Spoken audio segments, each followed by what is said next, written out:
Jingle.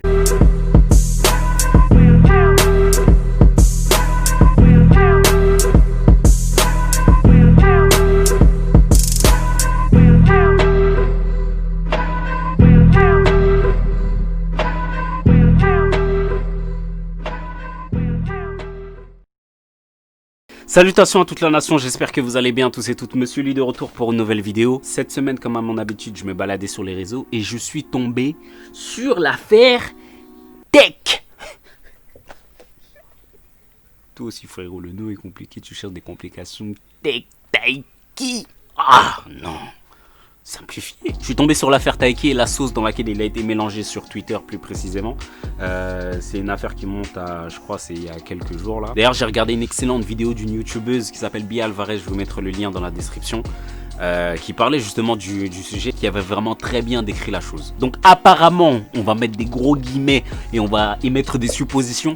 Il y aurait des tweets de lui qui seraient remontés en fait de 2012. Des tweets dans lesquels il aurait eu des propos désobligeants envers les femmes noires, notamment il parle de tissage, etc. Et donc on va en parler un petit peu, parce que moi cette affaire justement, je trouve qu'il y a beaucoup d'hypocrisie en fait derrière ça, et c'est pas la première fois que j'ai l'impression qu'en fait les gens sont particulièrement hypocrites justement dans ce genre de situation. Je viens d'apprendre également qu'ils ont voulu essayer de mettre Franglish aussi dans la sauce, et donc ils ont remonté des tweets, d'anciens tweets de lui dans lesquels il parlait de Niafou, enfin je sais plus exactement qu'est-ce que c'était l'histoire. Et en fait moi c'est pas vraiment les propos en fait qui me choquent, c'est des tweets qui remontent. Je pense que chaque personne qui utilise les réseaux quotidiennement, on va dire, si on remonte, on va trouver quelque chose de contraignant justement dans les propos qu'on a pu dire avant, tu vois, auparavant. Taiki, pour ceux qui ne le connaissent pas, c'est un artiste qui fait de la musique. Moi je l'ai découvert il y a quelques années parce que en vérité je savais pas qui c'était. Un jour j'avais eu l'occasion de filmer la cérémonie de Mister Mali, je sais plus si c'était en 2019 ou 2018, et j'ai eu la possibilité de filmer la cérémonie. Il avait été invité ce soir-là, et c'est donc ce soir-là que j'ai découvert qui était Taiki. Donc pendant que je filmais, je voyais tout le monde, en fait la plupart des gens je pense étaient venus aussi pour ça, et je voyais toutes les filles qui étaient là en train de chanter les chansons qu'ils les connaissaient par cœur. Moi je me demandais mais qui est ce gars là, qui est ce gars là. Et donc après la cérémonie j'ai commencé à me documenter. J'ai commencé à me documenter. J'ai commencé à rechercher un petit peu ce qu'il faisait, et c'est vrai que j'aime bien ce qu'il fait, parce que moi je suis un enfant du R&B, un enfant vraiment du R&B d'autrefois. Bon, il y a une petite période où Taiki et moi on était fâchés, hein, parce que je voyais que ma femme commençait trop à écouter ces chansons là, et puis hein, on entendait que du Taiki par-ci, Taiki par-là, et donc Taiki merci, mais ça va aller. Bref, quoi qu'il en soit, c'est un artiste que j'apprécie beaucoup, j'aime bien enfin sa façon de pouvoir communiquer avec son audience, etc. Et donc du coup, comme je suis abonné à son Insta, je suis tombé sur le démenti qu'il a fait, tu vois. Bon, quoi qu'il en soit, moi j'ai ma petite idée, sur l'histoire, ce n'est que mon avis, tu vois, respectez-le. Peu importe la version, en vérité, il y a sa version, lui, il a donné sa version, et une autre version qui a été donnée par les réseaux dans lesquels il disait justement que c'était son compte à lui qui tweetait, et lui il disait qu'il s'était fait pirater. Donc enfin bref, peu importe, moi c'est pas ça qui me turlupine. Moi ce qui me dérange particulièrement, c'est que cette situation ou ce genre de choses, c'est quelque chose qui arrive à bon nombre d'artistes ou bon nombre de personnes entre guillemets qui ont percé ou qui sont influentes entre guillemets. Comme le disait en fait Milium, il y a une réelle volonté de nuire, parce que quand tu regardes les tweets, tu regardes dans la barre de recherche, et ce qui a été recherché justement sur le compte de Taiki, ils ont mis tissage. Donc les personnes voulaient trouver tous les tweets qu'il a fait concernant le sujet tissage, tu vois. Et ils ont trouvé ce qu'ils ont trouvé, et balancer ça en fait comme ça sur les réseaux, pour moi c'est vraiment de la méchanceté gratuite, dans le sens où la personne en fait, si on prend le cas de Taiki, c'est un artiste qui commence de plus en plus à grossir, et donc comme il le disait justement dans sa vidéo, c'est que plus tu grandis et plus entre guillemets t'as des personnes qui ne veulent pas forcément ton bien. Moi ce qui me tue, c'est que ces personnes ne font pas ça juste parce que elles n'aiment pas Taiki, ou elles n'aiment pas justement ces artistes, mais c'est vraiment pour les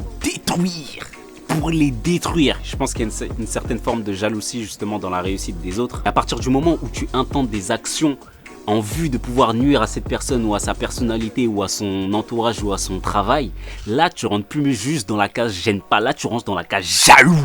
Vous êtes des jaloux, vous êtes des rageux en fait.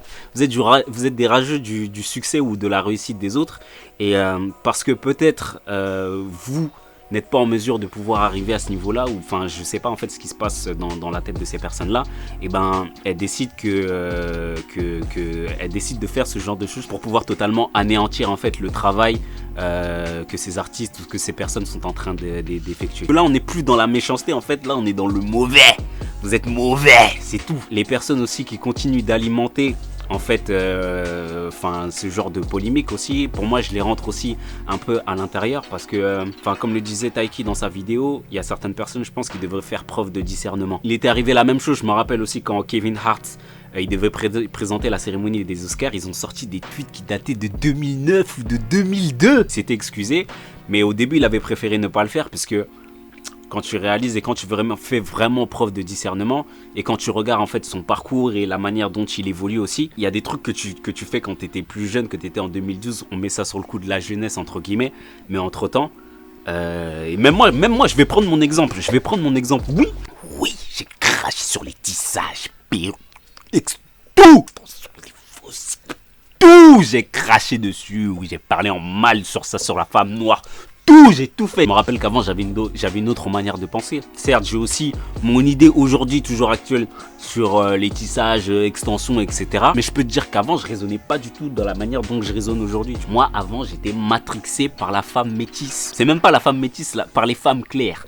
J'étais matrixé par les femmes claires. Je sais pas ce que j'avais dans la tête. Et en fait, plus le temps passe et plus justement je fais une introspection par rapport à ça.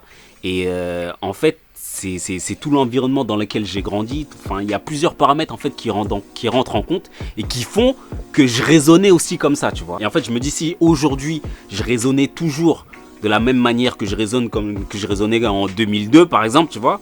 Et aujourd'hui j'aurais pas la femme que j'ai, aujourd'hui j'aurais pas l'enfant aussi que j'ai. Il y a pas mal de choses qui règlent et ordonnent la façon dont je mène ma vie aujourd'hui qui n'aurait pas lieu et qui n'existerait pas. Tout ça pourquoi? Puisque justement entre 2002 et 2020, Monsieur Lee a évolué. La personne que j'étais a évolué, que je suis a évolué. Je ne raisonne plus de la même manière. Mon jugement et la perception de certaines choses ont été aiguisés en fait par la vie, par les expériences que j'ai pu passer, toutes les personnes que j'ai pu rencontrer, qui a fait que aujourd'hui je peux pas raisonner et j'ai plus le même raisonnement que la personne que j'étais quand j'avais 12 ans ou en 2002 ou en 2009. Voilà pourquoi je pense qu'il y a pas mal d'hypocrisie dans ce sens-là.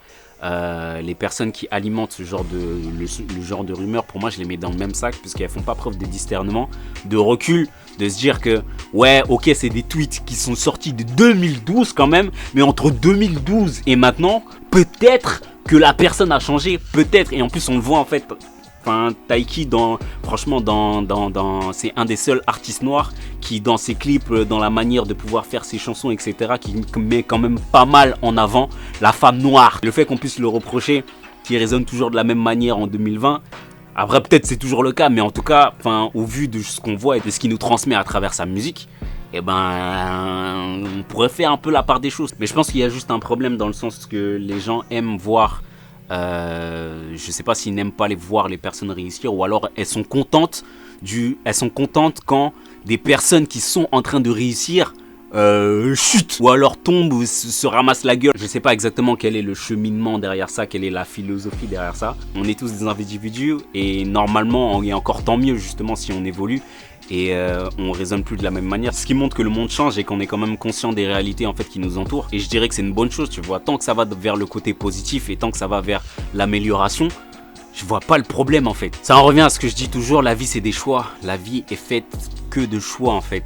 Tu peux être une mauvaise personne, mais aussi tu peux faire le choix de pouvoir changer, de pouvoir évoluer, de devenir une meilleure personne. La seule chose qu'on doit faire à chaque fois, c'est de pouvoir assumer nos choix et les assumer jusqu'au bout en fait, dans toutes sortes de situations, peu importe la situation dans laquelle justement on a le choix de faire les choses, il faut l'assumer.